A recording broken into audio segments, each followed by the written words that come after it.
오늘 아침 우리에게 주시는 하나님의 말씀은 신약 성경 누가복음 15장 25절로 32절에 있는 말씀 되겠습니다. 신약 성경 122면입니다. 122면 누가복음 15장 25절로부터 봉독하게 됩니다. 이 계시의 말씀을 봉독할 때에 다 함께 하나님의 음성을 들으실 수 있기를 바랍니다.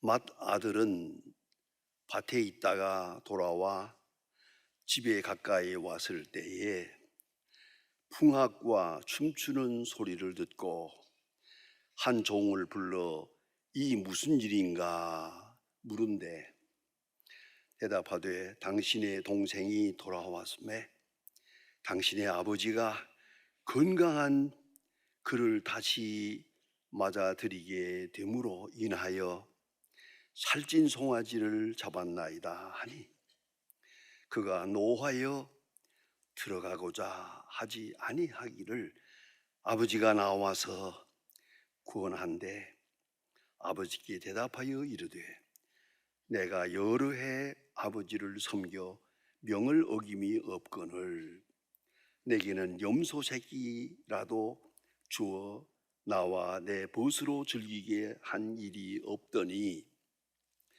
아버지의 살림을 장녀들과 함께 삼켜버린 이 아들이 돌아오매 이를 위하여 살찐 송아지를 잡았나이다. 아버지가 이르되 예 너는 항상 나와 함께 있으니 내 것이 다 내 것이로되 이 동생은 죽었다가 살아났으며 내가 잃었다가 얻었기로 우리가 즐거워하고 기뻐하는 것이 마땅하다 하니라. 아멘. 여러분, 인간 처사에 있어서 세 가지 가치를 우리는 누리고 그 속에 살아가고 있습니다.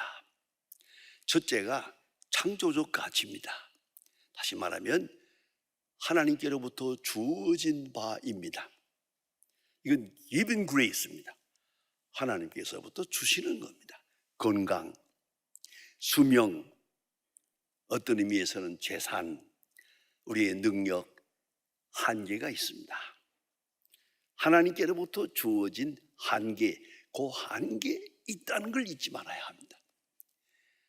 한계 이상을 생각하는 것은 그건 정신병자입니다. 인간은 주어진 새, 하이데카의 말로 말하면 thrown life, 던져진 생을 사는 겁니다. 제한된 생, 저한된 여건에서 한평생을 살게 되어 있습니다. 그거를 인정을 하는 것이 중요합니다. 언제든지 이걸 인정해야 합니다. 한계를 인정하는 것. 두 번째는 지능적 가치입니다. 우리가 주어진 바가 있더라도 이걸 내가 모르면 소용이 없습니다. 다시 말하면 여러분 쉽게 말해서 자동차가 주어져도 운전할 줄 모르면 소용없는 거 아닙니까? 아무리 건강해도 그 건강을 통해서 무언가 귀한 일을 만들어내지 못한다면 그 건강도 소용없는 겁니다. 그러니까 지능적 가치, 다시 말하면 아는 것만큼만 내 것입니다. 할 수 있는 것만큼만 내 것입니다. 가졌다고 내 것이 아닙니다. 돈이 있다고 내가 아닙니다. 돈의 가치를 아는 사람에게만 그만큼만 가치가 있는 겁니다. 건강도 그렇습니다. 건강하다고 다 그가 건강을 누리는 게 아닙니다.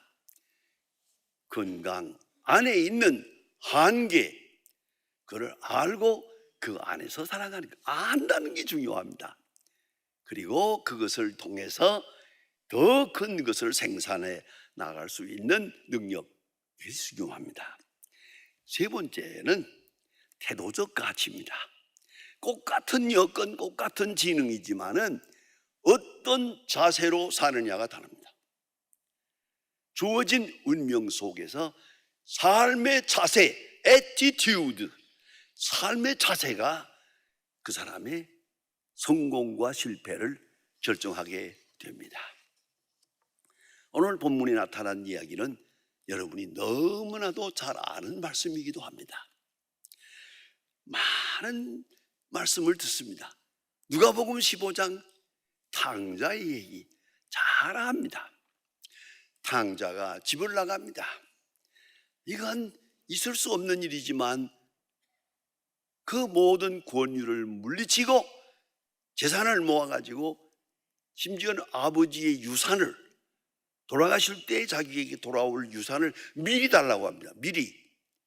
유산을 미리 받아가지고 타국으로 가서 허랑방탕해서 다 소비하고 형편없는 거지 생활을 하다가 집으로 돌아옵니다. 자기의 무자격한 모습을 스스로 알고 있었습니다. 어쩌면 뉘우치고 회개하는 마음으로 돌아옵니다. 돌아오면서 하는 그의 자아의식은 이렇습니다. 아버지의 명을 어겼고 재산을 다 탕지했기 때문에 아들이라 불러주기를 바라지 않습니다. 아들 자격이 없으니까 그가 스스로 말합니다. 머슴의 하나로 영접해 주기를 바랍니다. 그 말은 뭐냐면 제발 굶어 죽지는 않게 해달라 그 말입니다. 이렇게 들어왔습니다. 전 쉽게 말하면 회개하고 돌아온 게 아니에요. 밥 먹으러 온 거예요. 얻어먹으러 온 거예요. 그렇게 비참한 모습으로 회개하며 자기 자격, 그 귀한 아들의 신분 다 포기하고 모습문의 하나로서 밥이나 굶지 않고 그저 양을 치며 모습처럼 그렇게라도 이 집에 살고 싶습니다 하고 기어 들어왔거든요. 이게 진정한 회개입니다. 그런데 이것을 우리가 흔히 말하기를 탕자라고 합니다. 탕자, 프로디걸, 탕자라 이게 부르는데 성경을 자세히 보면은 탕자가 또 있어요. 둘째 아들, 맏아들, 그 맏아들이 이게 또 다른 탕자입니다. 이건 형입니다. 그러나 정신 상태를 잘 살펴보면은 동생 못지않은 형편없는 탕자입니다. 이렇게 볼 수가 있어요. 그래서 동생이 돌아왔는데 이 형은 기뻐하지 않습니다. 불쾌하게 생각합니다. 그리고 원망합니다. 동생을 원망하고 마지막에는 아버지를 원망합니다. 아버지에게까지 대듭니다. 이거는 잘못된 겁니다. 저 아들, 아버지의 재산을 다 탕진해버린 저 아들을 어떻게 다시 아들로 영접하는 겁니까? 라고 말합니다. 더구나 그러면서 그가 하는 말 속에 또 가시가 있어요. 내가 한평생 아버지를 위하여 수고했는데 나와 내 친구들을 위해서는 성경대로 봅시다. 염소 새끼 한 마리를 주어서 나로 하여금 친구들과 같이 먹으면서 잔치하고 즐겁게 지내는 이런 시간을 주지 않더니 이 아들이 그 다음 말이 누구야? 아버지의 살림을 장녀와 함께 삼켜버린 아버지의 재산, 그 많은 재산을 장녀와 함께 삼켜버린 이 아들이 돌아왔다고 아버지가 살찐 송아지를 잡고 잔치를 하고 있습니다. 이건 아닙니다. 이렇게 지금 원망하고 있습니다. 아버지의 재산을. 이 무슨 말입니까? 이 형의 생각에는 재산에 관심이 많아요. 이 성경에 없습니다만은 충분히 우리가 생각할 수 있는 게 있습니다. 이스라엘 사람들은 아버지가 세상을 떠나면 재산을 나눕니다. 아들이 하나면 물론 아들에게 돌아가지만은 아들이 둘이면은 큰 아들에게 2몫을 주고 둘째 아들에게 1몫을 줍니다. 왜냐하면 큰 아들이 아버지와 함께 있기 때문입니다. 자, 이렇게 해서 큰 아들에게 2몫을 가고 작은 아들에게 1몫이 가는데, 이 못된 탕자가 집을 나갈 때 그 유산을 다 받아버렸거든요. 다시 말하면 아버지 재산의 3분의 1 자기 몫에 아버지 돌아가신 다음에 돌아올 유산을 미리 다 받아가지고 타국으로 갔던 거예요. 그리고 이렇게 탕진해버리고 돌아오는 겁니다. 그러니까 이제 돌아왔죠? 어떻게 됩니까? 돌아오면 다시 와서 여기서 모습으로 있으면 상관없지만은 아버지가 아들로 영접하는 날이면은 아직 아버지가 돌아가시지 않았으니까 이제 돌아갈 때는 지금 남은 거 가지고 또 유산을 나누어야 돼요. 그러니까 형님으로 볼 때는 내가 2몫을 가질 건데 저놈이 다시 돌아왔기 때문에 이 가운데서 또 3분의 1을 잘라야 돼요. 내 몫을, 내게 돌아올 유산을 저 동생이 빼앗게 된단 말이죠. 이런 손익계산을 다 하고 있는 거예요. 그러니까 저놈이 돌아왔다는 건 당장 내 재산에 손해가 가는 거예요. 이 엄청난 재산에 손해가 온다는 걸 계산하고 있어요. 손익계산을 하고 있어요. 그래서 아버지의 유산을 창기와 함께 먹어버린 저놈을 왜 아들로 영접하는 겁니까? 다른 말로 말하면 왜 유산을 또 주려고 하는 겁니까? 왜 내게 오는 몫을 빼앗으려고 하는 겁니까? 그런 계산입니다.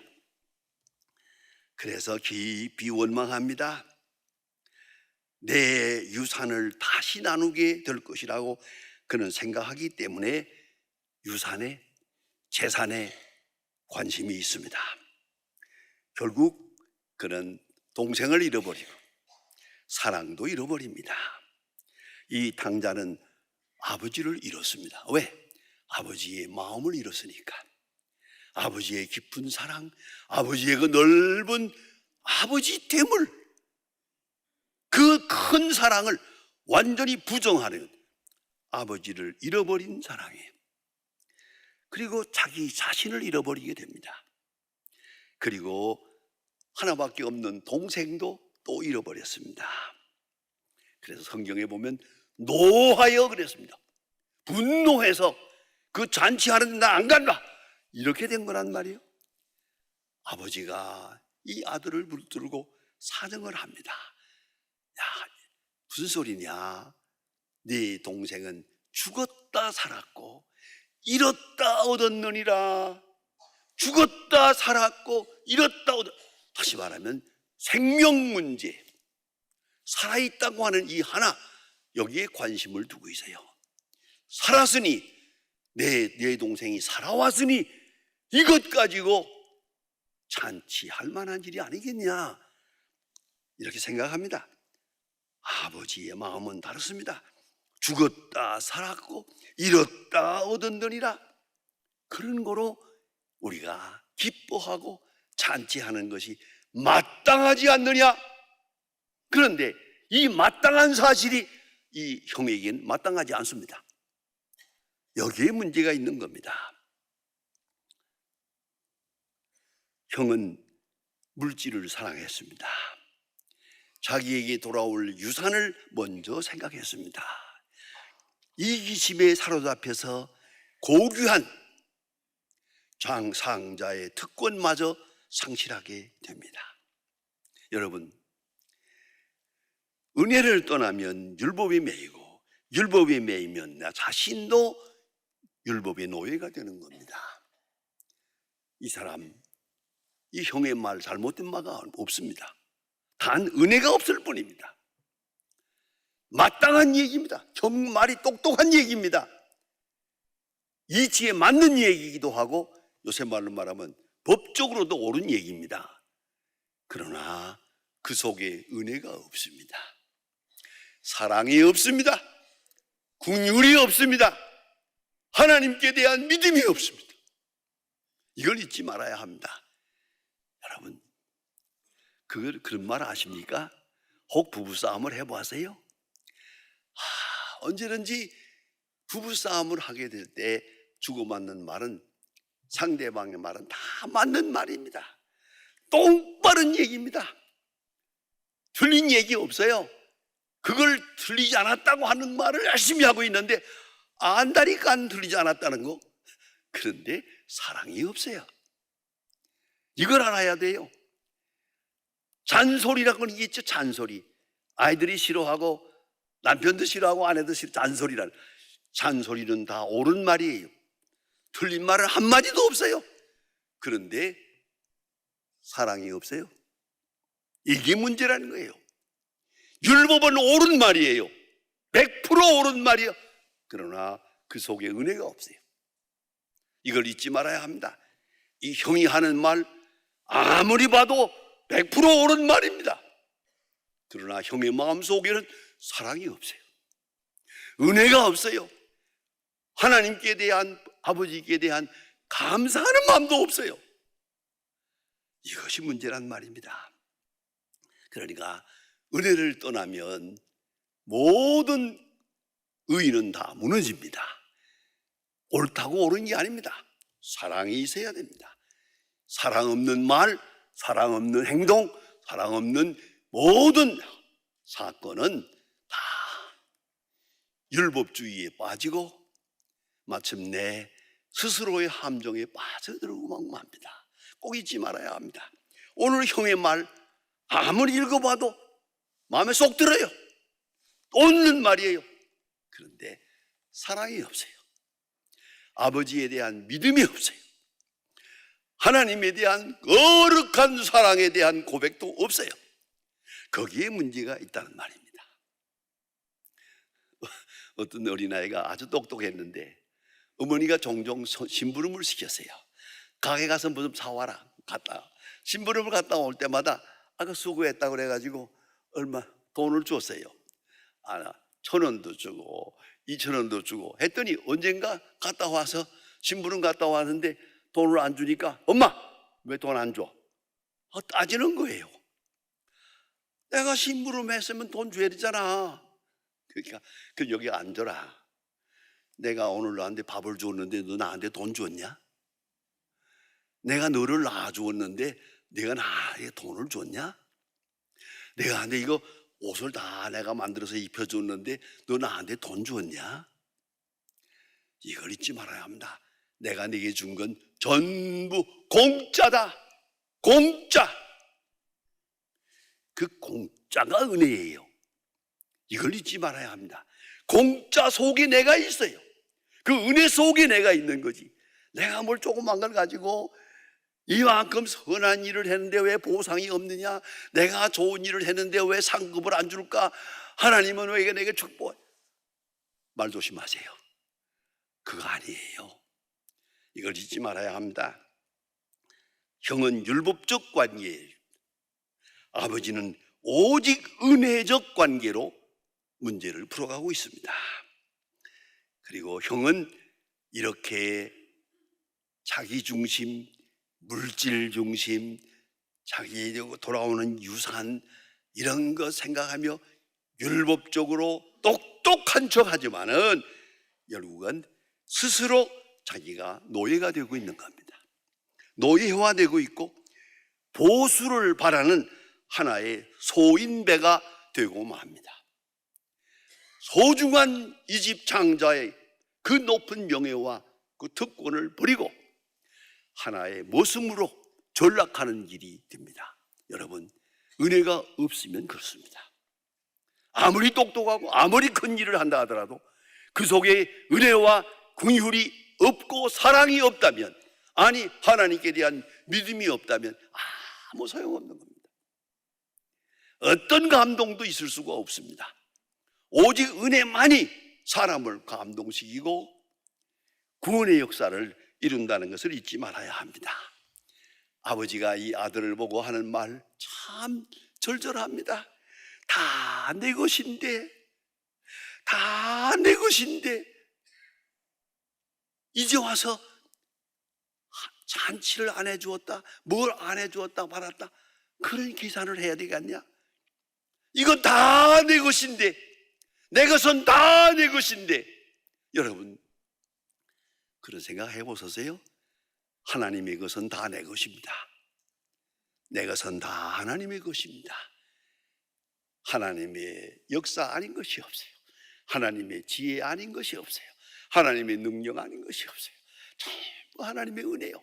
오직 그 안에 내가 있는 거예요. 이제 우리가 무슨 비판을 할 수 있고 율법적 관계에 시달릴 수가 없다는 말입니다. 어떤 일을 하느냐, 그거 중요하지 않아요. 어떤 사세로 사느냐가 중요합니다.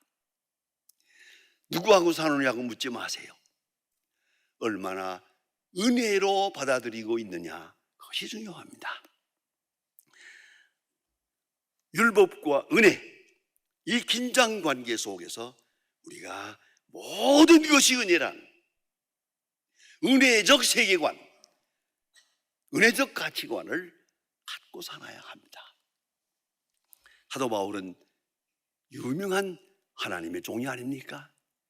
그는 육체의 가시, 사탄의 사자가 있었습니다. 이 전도하는 사람으로 이런 핸디캡이 있고 어려움이 있어서 아주 전도하는데 널려, 그것이 무엇인지 아무도 모릅니다. 하지만은 짐작컨대 육체의 가시, 사탄의 사자, 그것은 간질병이었던 것 같아요. 전도하는 사람이 간질병이 있으면 어떻게 해요? 갈라디아 4장에 자세하게 나타납니다. 이렇게 시나리오를 만들어 볼 수 있어요. 갈라디아에 가서 설교하는데 설교하다 말고 간질병이 발동했어요. 갑자기 쓰러졌어요. 에이 하고 쓰러지는 거예요. 온 교인들이 얼마나 놀랐겠어요? 사도 바울은 얼마나 부끄러웠겠어요? 그런데 갈라디아 4장에 보면 눈물겨운 말이 있습니다. 내가 너의 가운데 있을 때 너의 믿음을 시험할 만한 것이 내 육체에 있으되 너희가 나를 없이 여기지 아니하고 그리스도와 같이 영접했느니라. 감사해야 하고 있어요. 이 핸디캡을, 이 결정적인 약점을 갈라디아 교회가 잘 덮어주었어요. 은혜로. 이제 사도 바울은 말합니다. 이 육체의 가시, 사탄의 사자를 위해서 하나님 앞에 기도했습니다. 하나님께서 응답해 주십니다. My grace is sufficient for you. 내게 있는 내 은혜가 족하다. 내게 있는 은혜가 족하다. 만족은 아니에요. 풍족한 거예요. 충분한 거예요. 여러분 잊지 마세요. 만족한 은혜는 아니에요. 충분한 은혜요. 넉넉해요. 그만하면 됐어요. 은혜를 은혜로 받아들이는 sufficient grace, 사도 바울입니다. 그 핸디캡을, 그 어려움을 가지고 그대로 로마 감옥에까지 갑니다. 순교할 때까지 갑니다. 놀랍습니다. 이렇게 결정적인 약점을 가지고 종종 쓰러지고 종종 쓰러지니까 할 수 없이 의사 누가를 동반하게 됩니다. 의사를 한 사람 데리고 다녀요. 쓰러질 때마다 도와주기 위해서. 한평생 돌아다녔어요. 누가를 항상 데리고 다녔어요. 그랬더니 놀랍게도 누가가 사도행전을 씁니다. 왜요? 사도 바울의 모든 역사를 친히 보았기 때문이에요. 그 누가가 왜 사도 바울과 같이 했느냐? 사도 바울이 결정적인 병이 있기 때문이에요. 이 놀라운 은혜, 이 놀라운 이 은혜적 관계. 사도 바울, 그래서 나의 나됨은 오직 은혜라. 고린도서에서 말합니다. 오직 나의 나됨은 은혜라. 이 프로그램은 여러분의 미디어 선교 후원으로 제작되었습니다. 선교는 사명, 후원은 동역. 당신도 복음을 전할 수 있습니다. 선교 후원 02-6333-1003번